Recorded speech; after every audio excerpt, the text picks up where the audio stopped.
Evangelho de Mateus, capítulo 6, a partir do versículo 19. Deixa a tua Bíblia aberta, deixa teu aplicativo aí do celular e olha para mim. O tema da mensagem de hoje é vencendo a ansiedade. Amigos, o tema ansiedade é extremamente complexo e eu não pretendo aqui, em hipótese alguma, exaurir o assunto.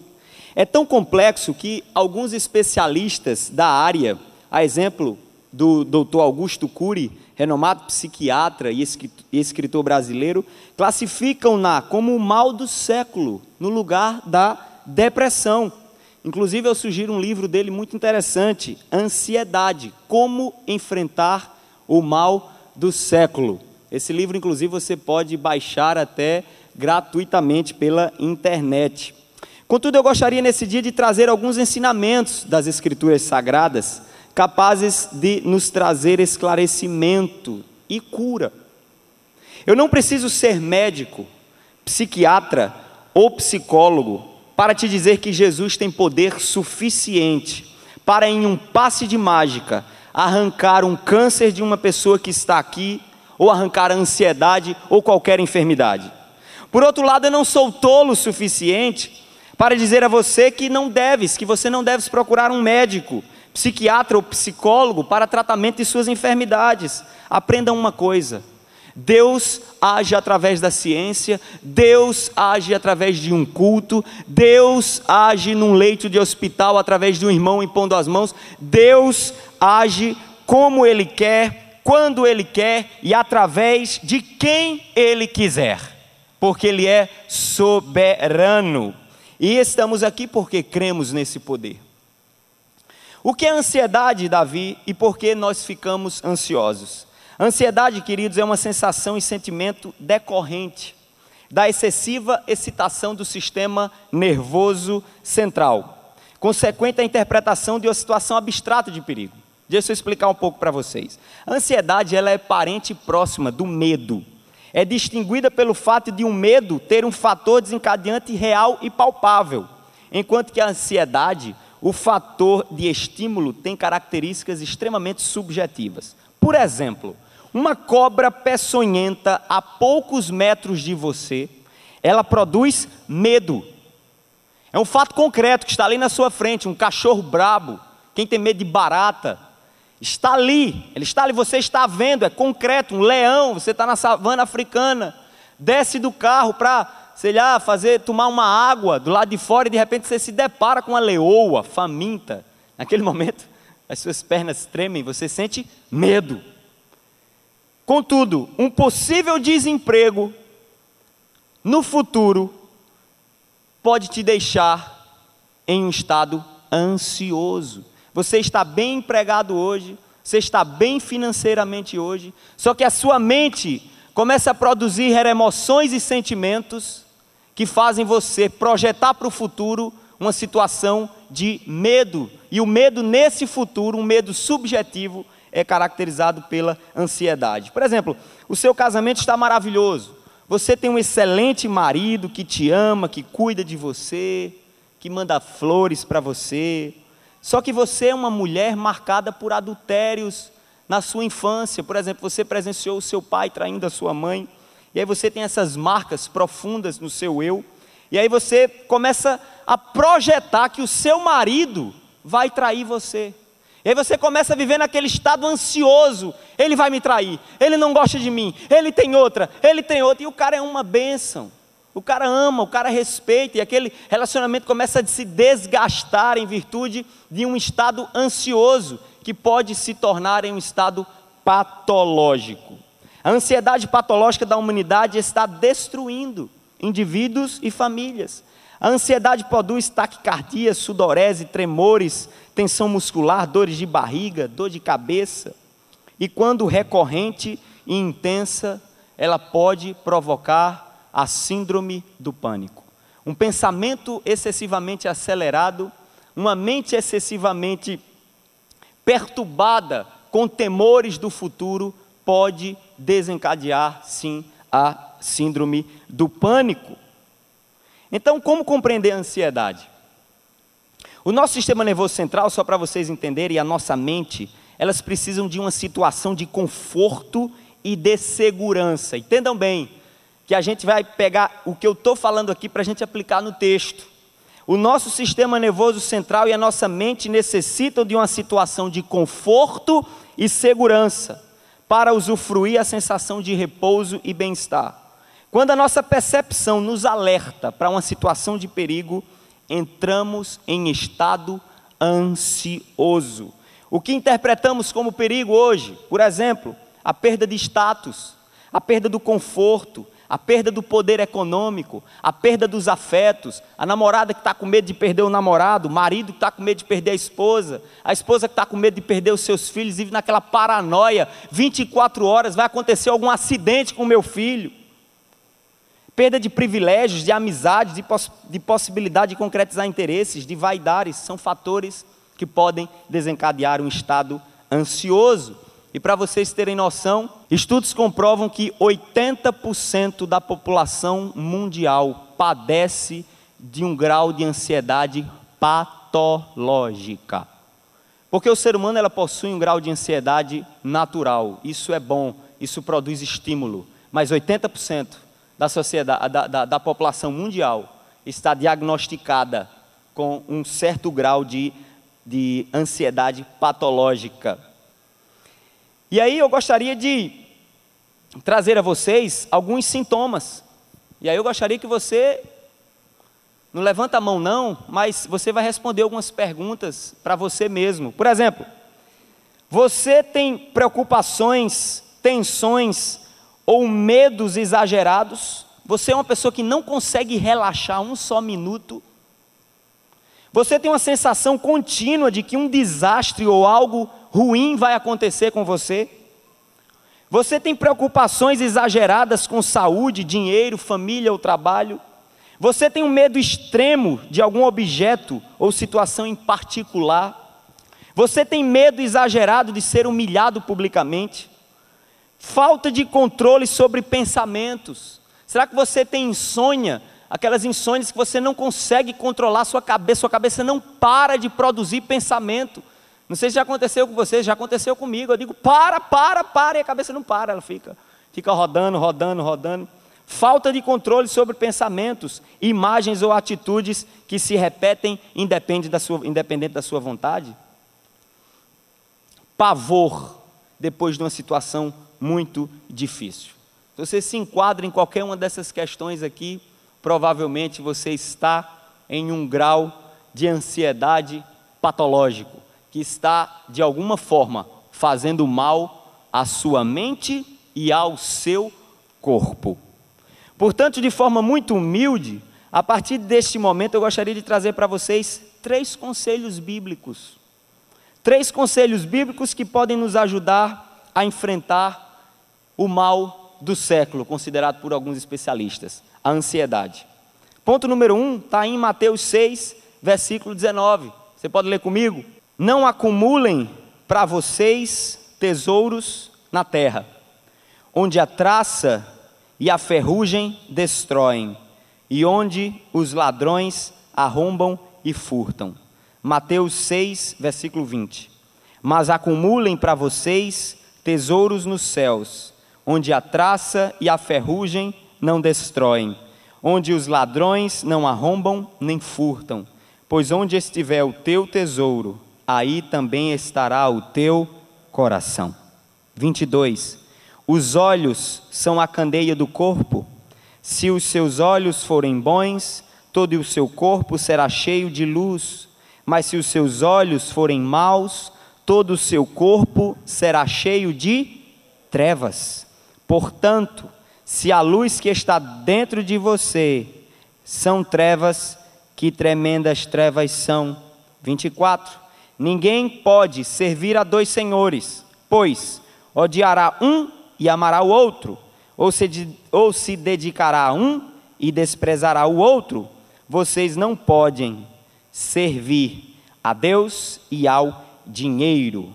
Para enfrentar a ansiedade, primeiro ponto, eu preciso ter os meus pensamentos, o meu coração e os meus olhos voltados para a eternidade.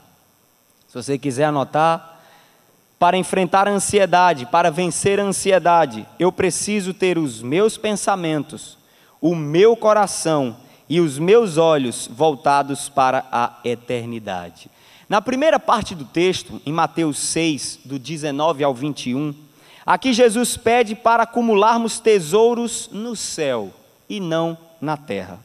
Na verdade, Jesus dirige a nossa atenção para a durabilidade comparativa de dois tesouros.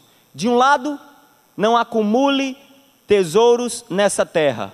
Por outro, ele diz, acumulem tesouros no céu, porque os tesouros dessa terra, eles perecem, a ferrugem destrói, os ladrões roubam. O tesouro do céu, ninguém poderá arrancar de você.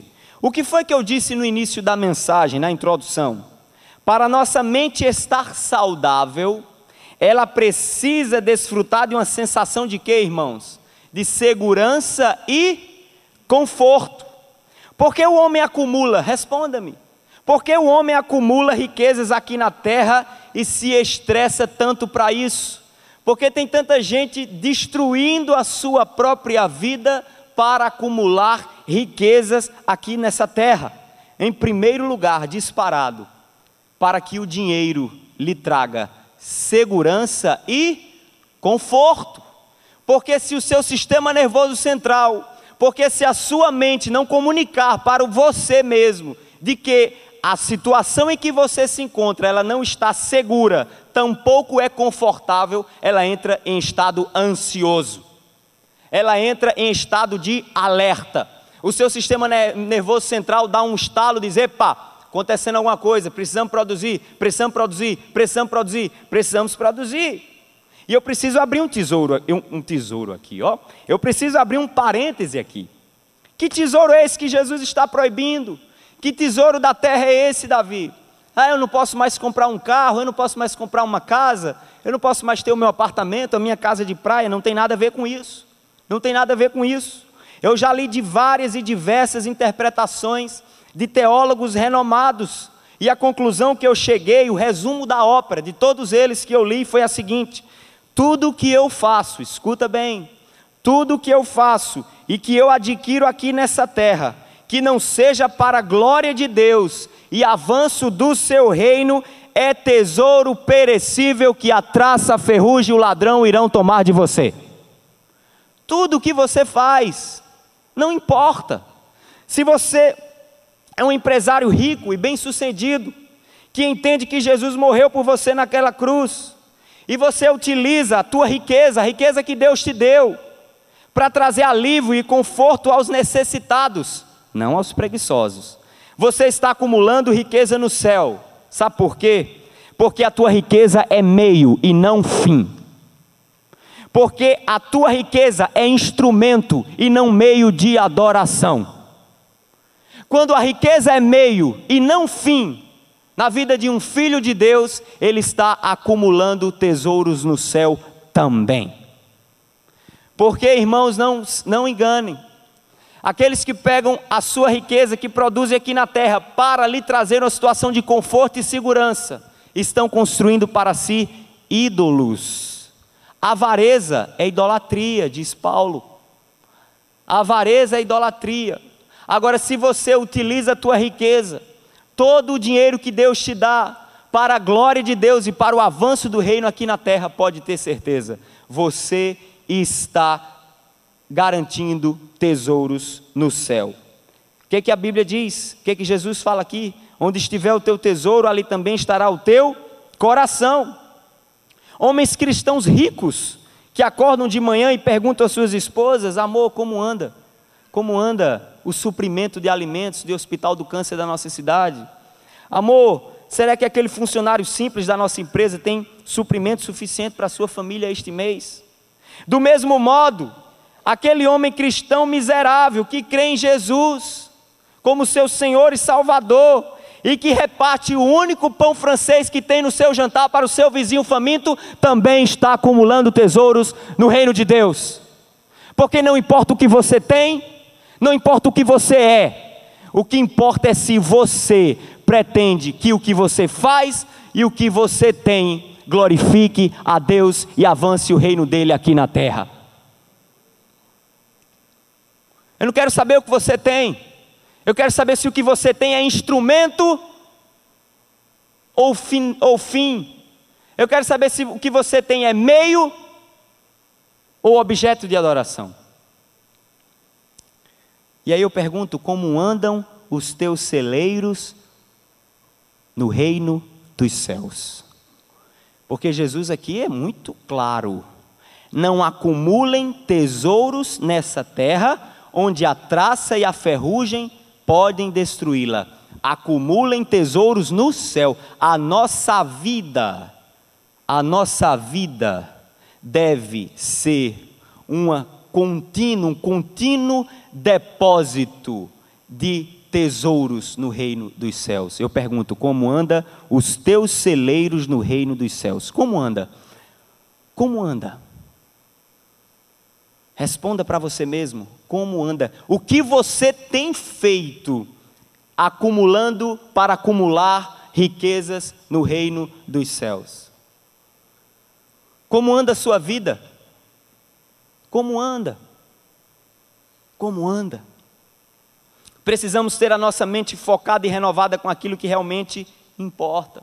No segundo ponto aqui em Mateus 6, 22, 23, assim como precisamos ter a nossa mente e o nosso coração voltados para a eternidade, precisamos ter os nossos olhos também. Os olhos são a candeia do corpo. A nossa visão precisa estar voltada para a eternidade também, queridos. A nossa mente, o nosso coração e a nossa visão precisam estar voltados para a eternidade. Sabe por quê? Porque Satanás vai aparecer para você todos os dias e vai dizer: você precisa daquele dinheiro, porque senão você não é ninguém. Você precisa daquele posto, porque senão você não é ninguém. Você precisa daquela mulher, porque senão a sua felicidade não estará completa. Você precisa daquele baseado, porque senão a sua felicidade não está completa. Você precisa daquela balada, jovem. Você precisa. Vivemos hoje a era do entretenimento e, paradoxalmente, a era do tédio. As igrejas, inclusive hoje, estão muitas delas no mundo, produzindo e avançando para entreter a comunidade. Não, olha, queridos, não fiquem pasmos com o que eu vou dizer. Existem igrejas que fazem pesquisa para saber que tipo de mensagem a sua congregação quer ouvir. Que tipo de tesouros você está acumulando aqui na terra? Tudo que o corpo faz depende da capacidade de ver. Se eu corro, para onde eu corro? Se eu ando, se eu ando, para onde eu ando? O que eu como, o que eu faço? Tudo isso antes eu vejo. Eu estou tomando esse copo d'água aqui, levando a minha boca, porque eu estou enxergando esse copo d'água. Assim é a visão espiritual. Tem muita gente quebrando a cabeça, andando ansioso, andando em consultórios, em gabinetes pastorais, em igreja A, igreja B, igreja C, porque está absolutamente cego do ponto de vista espiritual, não consegue enxergar os planos de Deus para a sua vida e vai ficar batendo cabeça sobre cabeça. Com bastante frequência, os olhos nas Escrituras são equiparados ao coração. Isto é, colocar o coração e fixar os olhos são coisas sinônimas nas Escrituras. Se temos visão física, podemos ver o que estamos fazendo e para onde vamos. Da mesma forma, se temos uma visão espiritual, se nossa perspectiva espiritual está devidamente ajustada, então a nossa vida fica cheia de propósito e incentivo. Mas se a nossa visão for embaçada, queridos, como eu disse, nós estaremos batendo cabeça por aí. E um momento muito importante na vida de um jovem, ou talvez na vida até de um adolescente, se você começou a namorar cedo, querido, faça a sua escolha correta. Eu tenho aconselhado alguns jovens e olha, só falta chorar. Faça sua escolha correta, porque casamento é para a vida toda. Casamento é para a vida toda. Como disse a avó da minha esposa, casamento é como um trem. Você entra nele e só desce na última estação. Então, vocês jovens que estão agora solteiros, namorando, façam a escolha certa. Não fiquem ansiosos. Ah, meu Deus, eu vou logo com aquela, eu vou logo com aquele, porque senão eu vou ficar no caritó. Deus cuida de você. Ore, tenha uma visão ajustada no reino espiritual que você vai fazer a escolha certa. Não nos cansemos de ocupar a nossa mente e o nosso coração com o que agrada a Deus. Paulo diz lá em Filipenses, escuta bem, não andem ansiosos por coisa alguma, mas em tudo, pela oração e súplicas, e com ação de graças, apresente seus pedidos a Deus, e a paz de Deus, que excede todo entendimento, guardará o coração e a mente de vocês em Cristo Jesus. Paulo conclui, finalmente, irmãos, tudo que for verdadeiro, olha com que devemos ocupar a nossa mente, os nossos olhos e o nosso coração. Tudo que for verdadeiro, tudo que for nobre, tudo que for correto, tudo que for puro, tudo que for amável, tudo que for de boa fama, se houver algo excelente ou digno de louvor, pensem nessas coisas. Do que é que você está ocupando a sua mente? Do que é que você está ocupando o seu coração? Do que é que você está ocupando os seus olhos espirituais? Ocupem com tudo aquilo que for excelente e digno de louvor a Deus, e você verá os resultados na sua vida. Repita comigo: para enfrentar a ansiedade, eu preciso ter os meus pensamentos, o meu coração e os meus olhos voltados para a eternidade. 2, para eu enfrentar a ansiedade, eu preciso confiar em Deus. Vamos ler o versículo 25, amados. Mateus 6, 25, Jesus diz assim: portanto eu lhes digo, não se preocupem com a sua própria vida, quanto ao que comer ou beber, nem com seu próprio corpo, quanto ao que vestir. Não é a vida mais importante que a comida, e o corpo mais importante que a roupa? Observem as aves do céu, não semeiam, nem colhem, nem armazenam em celeiros, contudo o Pai Celestial as alimenta. Não tem vocês muito mais valor do que elas? Quem de vocês, por mais que se preocupe, eu vou repetir, quem de vocês, por mais que se preocupe, pode acrescentar uma hora que seja a sua vida? Por que vocês se preocupam com roupas? Vejam como crescem os lírios do campo, eles não trabalham nem tecem. 29, contudo eu lhes digo que nem Salomão, em todo o seu esplendor, vestiu-se como um deles. Se Deus veste assim a erva do campo, que hoje existe e amanhã é lançada no fogo, não vestirá muito mais a vocês, homens de pequena fé?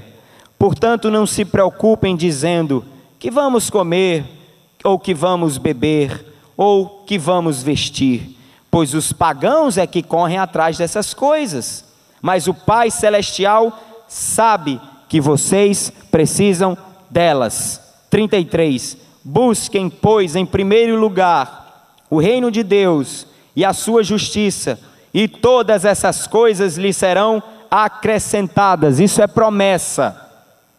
Portanto, não se preocupem com o amanhã, pois o amanhã trará as suas próprias preocupações, basta cada dia o seu próprio mal. Uma palavra dessa nessa sociedade que nós vivemos, sociedade consumerista, sociedade fast food, sociedade toma lá da cá no mesmo instante, é de deixar os cabelos arrepiados, não é, irmãos? Versículo 25, Jesus diz, não se preocupem. É uma afirmação, queridos, é uma afirmação segura, queridos, que não tem exceções. Escute bem. As nossas preocupações nunca resolverão nada nas nossas vidas. Se você esquecer tudo do que eu falei aqui nessa noite e sair apenas com essa frase, para mim eu estou satisfeito e alegre. As nossas preocupações, as suas preocupações, não resolverão absolutamente nada nas nossas vidas. Isso não significa que não devemos planejar o futuro. Uma coisa é planejar o futuro, outra coisa é se preocupar com o futuro. São duas coisas bem diferentes. Planeje, seja organizado. Essa foi a primeira mensagem do ano que nós pregamos. Planeje, seja organizado, projete o futuro, mas não se preocupe com ele, deixe nas mãos de Deus. Faça os seus planos, ore, interceda, jejue, faça projetos para o futuro, mas deixe nas mãos de Deus. Não se preocupem com o amanhã. Jesus está dizendo, olha, se ele estivesse aqui hoje, aqui presente, em carne e osso aqui, pregando no Sermão do Monte, Pedro viesse perguntar, mas o que é o amanhã, Senhor? Certamente ele diria, se fosse hoje, amanhã é quinta-feira, Pedro. É sexta-feira, é sábado, é domingo. Não se preocupe com o amanhã, não se preocupe com o amanhã, não tem exceção, irmãos. Descanse, confie em Deus. Ele é soberano, Ele sustenta o sol onde o sol está, Ele sustenta a terra em sua órbita, todos os planetas e as estrelas. Ele não vai sustentar a minha vida e não vai sustentar a sua. Ele é poderoso para fazer muito mais do que pedimos e muito mais do que pensamos. Confie nele. Quando a ansiedade, quando o estado nervoso, quando o estado periclitante, quando o seu sistema nervoso central vier dizer ao seu eu, epa, alerta, perigo, amanhã é perigoso, preocupe-se. Eu confio em Deus. Eu confio em Deus. Não é à toa que muitas vezes, parece que Deus dava a Davi um discernimento extraordinário. Davi diz em muitos dos salmos dele, por que está abatido, ó minha alma? Ele pergunta para si mesmo, por que está abatido, ó minha alma? O Senhor é quem me sustenta, o Senhor é a minha esperança. E ele começa a responder ele começa a conversar com ele mesmo. Porque, não brinque, queridos, a nossa mente, o nosso sistema nervoso central, muitas vezes é o nosso maior inimigo. Fica lançando flechas, fica lançando acusações, mentiras, preocupações. E é por isso, daí a importância de meditar na palavra do Senhor, dia e noite. Porque quando vier Satanás com as suas acusações, quando vier Satanás com as suas flechas, você está com a palavra, você responde na lata. Como foi que Jesus saiu da tentação com Satanás lá no deserto? Satanás tentava ele e ele dizia o quê? Está escrito. Por isso que é importante você conhecer das promessas que estão nas Escrituras. Olha o versículo 33, isso é promessa, isso é promessa.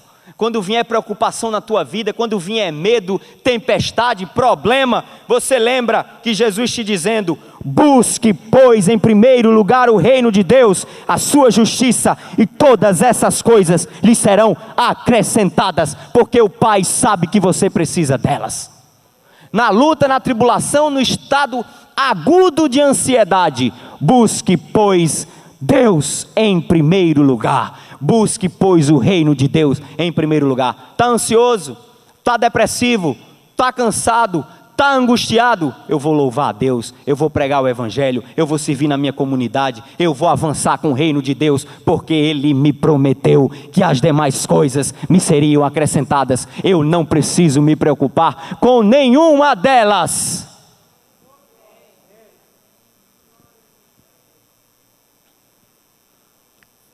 Sua preocupação apenas atrapalha o processo pelo qual Deus quer que você passe. Escute, sua preocupação ela é imprestável. a nossa preocupação é imprestável. Eu vou dizer para você, a única coisa que a nossa preocupação serve para atrapalhar o projeto de Deus para a nossa vida. É a única coisa que a preocupação serve. A única coisa. Confiar em Deus significa não se preocupar com o amanhã. Versículo 34, basta o hoje. Confiar em Deus significa obedecer o que Ele está pedindo nas Escrituras. Obedeça. É promessa, versículo 33. Está em estado ansioso, cumpra. Recite para você. Eu costumo dizer na minha escola bíblica, na minha sala de aula, quando eu estou angustiado, quando minha alma quer se abater, eu me tranco no meu quarto, minha esposa acha que eu estou louco. Eu abro os salmos e começo a entoar, a cantar em alta voz. Quando eu vejo, eu estou pulando de alegria na presença de Deus. E eu estimulo você a fazer isso. Está no momento de luta, está no momento de dor, está no momento de dificuldade, se tranca no teu quarto, abre um salmo, começa a recitá-lo, começa a falar em voz alta, começa a cantar louvores ao Senhor, e você vai ver o que vai acontecer com a sua alma e com o seu espírito. Na hora o Espírito Santo virá, trará um alívio, uma resposta para você. Isso é promessa. Confiar em Deus significa ação. Busquem, pois, em primeiro lugar o reino de Deus. Buscar. O verbo buscar significa ação. Ir atrás, fazer mover, fazer acontecer. Pare de ser escravo do seu passado. Pare de ser escravo das emoções que aconteceram, dos fatos e acontecimentos, dos traumas que marcaram o teu passado. Peça perdão, Jesus já esqueceu deles. Avance no reino de Deus, buscando a glória do Pai. Ele vai acrescentar a coroa da vida para você no final de todas as coisas. É impressionante como tem gente que passa uma vida inteira lamentando. Ah, meu Deus, ó vida, ó azar, ó desgraça, aquele divórcio, aquela mulher, aquela maldita, aquela desgraça, ô miserável. E o cara fica no quarto, e a mulher fica trancada no quarto, e vai chorar para uma amiga. Vai, esquece! Vai louvar a Deus, vai glorificar a Deus, vai pedir perdão. Davi, quando pecou, nos deu um exemplo. Davi pecou, Davi adulterou, Davi foi homicida, Davi matou.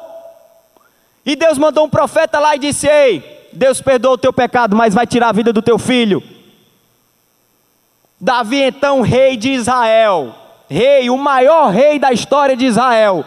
Davi é tão importante na história de Israel que até hoje a bandeira de Israel tem o símbolo dele, a estrela dele. Jesus é considerado o descendente de Davi. O Messias é descendente de Davi. O homem adulterou, o homem foi homicida. Diante do juízo de Deus, Davi colocou um pano de saco sobre si. Davi deitou-se no chão e clamou a Deus para que Deus tirasse aquele juízo dele, aquele juízo que estava sobre ele. E a Bíblia diz que quando ele soube de que Deus já tinha cumprido o que tinha dito, que foi que ele fez, irmãos? Foi chorar, foi lamentar, fez a barba, bota o banquete. Eu vou comer, o que Deus fez, foi feito. Eu vou seguir em frente, louvar o nome dEle, engrandecer o nome dEle, avançar o reino dEle. Faça isso também, irmãos. A nossa vida é curta, a nossa vida é breve, para você estar se amarrando a experiências frustrantes e negativas do passado. O relógio está seguindo aí, ó. Jesus está voltando. Eu vi uns vídeos tão bacanas, rapaz, na internet. Eu não sabia, existem uns filmes da volta de Jesus, o arrebatamento. A gente vai estar aqui, de repente o povo vai estar sumindo. E tu aí presa, eu imagino a mulher chorando, o marido me largou, e não sei o quê, e o arrebatamento acontecendo, e a coisa acontecendo. Busque, pois, o reino de Deus. Está doendo, está sofrendo, eu não estou aqui ignorando a sua dor, eu não estou aqui ignorando o seu sofrimento. Vá chorando, vá lamentando, vá de cabeça baixa, mas avance, siga em frente, vá em frente. O Senhor vai te dar o consolo, Ele vai renovar as tuas forças, Ele vai trazer o renovo necessário. Confie no Senhor de todo o seu coração. e não se apoie em seu próprio entendimento. Reconheça o Senhor em todos os seus caminhos, e Ele endireitará as suas veredas. Provérbios 3. Salmo 125, os que confiam no Senhor são como os montes de Sião, que não se abalam, mas permanecem para sempre. Repita comigo: para enfrentar a ansiedade eu preciso, 1, ter os meus pensamentos. Vamos lá, irmãos, ter os meus pensamentos, o meu coração e os meus olhos voltados para a eternidade. 2, para eu enfrentar a ansiedade eu preciso confiar em Deus. Diga: eu preciso confiar em Deus. Mais alto: eu preciso confiar em Deus. E para concluir, para enfrentar a ansiedade eu preciso aprender a esperar em Deus. Amigo, amiga, deixa eu te fazer uma pergunta.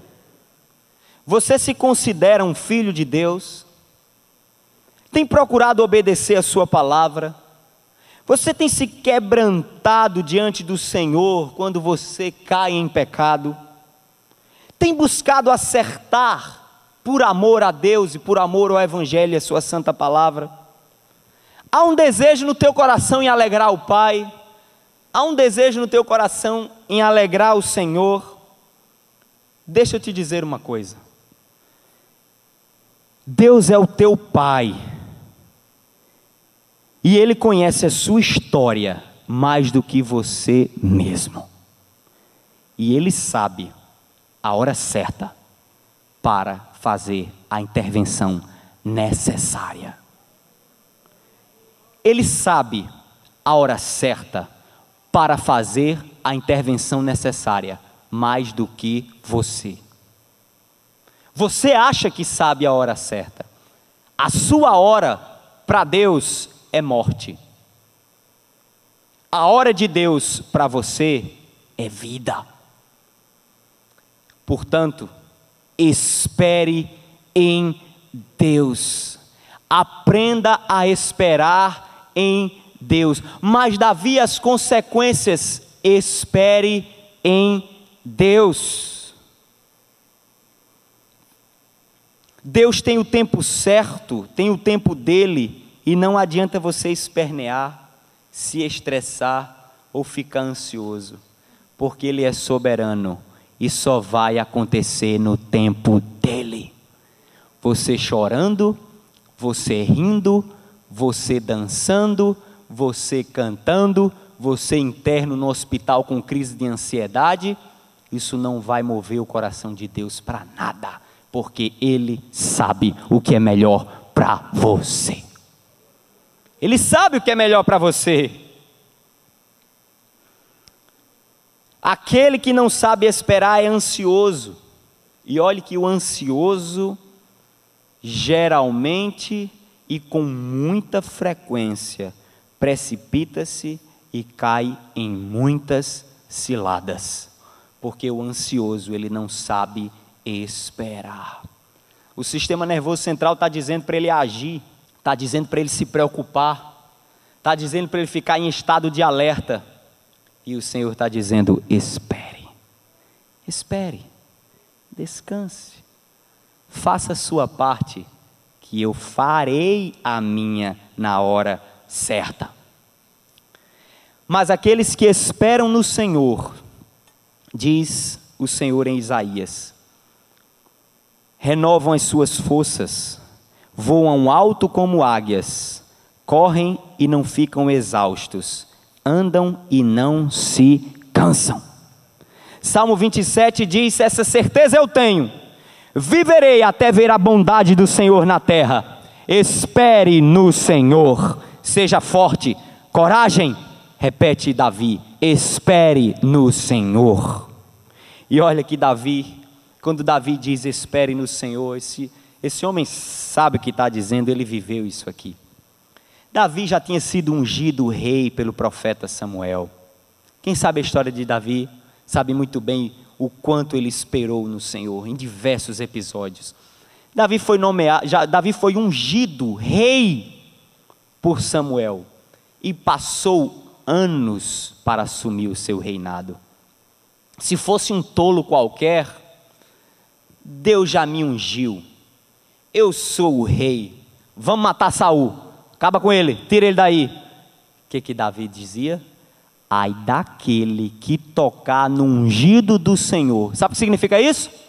Davi tinha plena confiança e esperava a hora de Deus para ele. Quando o filho dele veio com as tropas para tomar o governo dele, o que foi que Davi fez? Davi bateu em retirada e disse: se o Senhor me deu, Ele vai me devolver, mas eu não vou lutar contra um filho meu.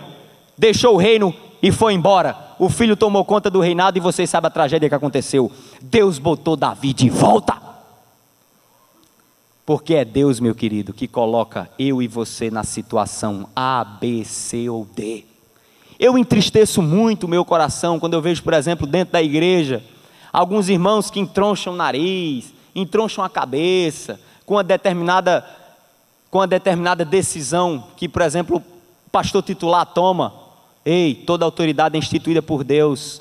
Cuidado para quem você está entronchando o seu nariz. Muito cuidado com o que você está reclamando. Deus é quem bota, Deus é quem tira. Toda autoridade é instituída por Deus nesta terra, toda ela. Ore e interceda. Se está desagradando a Deus, ore e interceda. Ore e interceda. Tiago diz: sejam também pacientes e fortaleçam o seu coração. O que Tiago está ensinando aqui? Enquanto você espera, está doendo, Davi, essa espera está doendo, não está fácil, esperar não é fácil. É por isso que Tiago diz: sejam pacientes e ao mesmo tempo fortaleçam o seu coração. Isaías 30:18. Contudo, o Senhor espera um momento de ser bondoso com vocês. Contudo, o Senhor espera o momento de ser bondoso com vocês. Ele ainda se levantará para mostrar-lhes compaixão, pois o Senhor é Deus e justiça. Como são felizes todos os que nele esperam.